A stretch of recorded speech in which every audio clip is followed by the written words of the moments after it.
Bonjour, nous sommes aujourd'hui à la rédaction d'Alliancy avec Adrien Pagès. Bonjour Adrien. Bonjour Catherine. Adrien a cofondé la société Morpho en 2021 et les 3 cofondateurs ont obtenu le prix de la Startup numérique 2021 de l'incubateur INT Starter, d'où l'occasion de le rencontrer aujourd'hui. Alors, vous êtes une deep tech, c'est comme ça que vous vous définissez, et vous proposez une solution de reforestation à grande échelle de A à Z. Alors, qu'est-ce que ça veut dire? Exactement. Ça veut dire qu'on propose un service divisé en 4 étapes, où un client va venir nous voir et doit reforester une zone, donc n'importe où dans le monde, mais aujourd'hui on travaille essentiellement dans les zones tropicales, subtropicales. On va s'occuper tout d'abord de l'analyse de la zone grâce à notre logiciel interne. Puis ensuite, on va faire la sélection des essences stratégiques pour la plantation, l'approvisionnement en semences. On vient ensuite planter sur site grâce à nos technologies de plantation, de drones et d'encapsulation de semences, notamment développées avec des laboratoires publics français, l'IRD, l'INRA et CIRAD.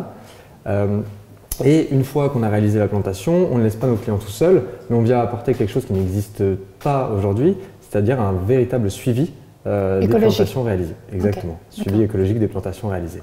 Et c'est quoi du coup l'intérêt d'une telle solution par rapport éventuellement à d'autres existantes d'ailleurs? Alors l'intérêt il est multiple. Tout d'abord on a un intérêt opérationnel puisque nous on est capable de planter 20 fois plus rapidement que les solutions existantes aujourd'hui, n'importe où dans le monde et on intervient en seulement quelques jours, ce qui est finalement un exploit. Très rapide, bien sûr. Ça. On est aussi ultra compétitif en termes de prix. Donc sur un marché où le prix a son importance, on a une solution qui est compétitive. Enfin, on va avoir une visée écologique très forte avec un axe sur la biodiversité. On vient planter énormément d'essences, mais aussi uniquement des essences locales et dans un objectif de restauration des écosystèmes. On ne plante pas des arbres, on plante des forêts, on plante des écosystèmes complets. Et enfin, le suivi écologique dont je vous parlais, qui est une innovation absolument… Qui permet d'avoir un vrai retour sur ce qui a été fait en fait. Exactement. Alors un retour pour nos clients, d'avoir la donnée qui est actualisée, de savoir où ça en est, comment ça pousse, et aussi un retour, nous, de notre côté, pour pouvoir améliorer notre système de reforestation. Exactement. Et du coup, une telle offre, ça s'adresse à qui? Alors, ça s'adresse à un marché qui est global. Nos premiers clients sont des clients de l'industrie extractive, donc des mines et des carrières, où il y a de forts besoins. Mais nous ne nous limitons pas à ce marché et nous pouvons intervenir sur des segments comme les secteurs publics avec la restauration post-incendie ou la lutte contre la désertification, ou encore du secteur privé avec par exemple de la compensation carbone volontaire. Alors, est-ce que ça marche? Enfin, je veux dire, vous êtes très jeune. Où est-ce que vous en êtes aujourd'hui? Oui, c'est une bonne question. Alors effectivement, on est très jeune, mais ça va très vite. On a déjà réalisé du coup nos premiers projets en Guyane française et on a restauré donc 60 hectares en plein milieu de la forêt amazonienne en début décembre. Et on a beaucoup d'hectares à venir, notamment en février en Guyane française encore, 40 hectares, mais aussi au Brésil, en Afrique équatoriale et même en Europe méditerranéenne. Oui, parce que vous m'expliquez, vous allez y avoir 4 POC en 2022 avec des grands groupes internationaux. Exactement. Ok, d'accord. Et par rapport à l'entreprise même, quels sont vos projets 2022? Alors on a plusieurs projets sur cette année 2022, vous en doutez.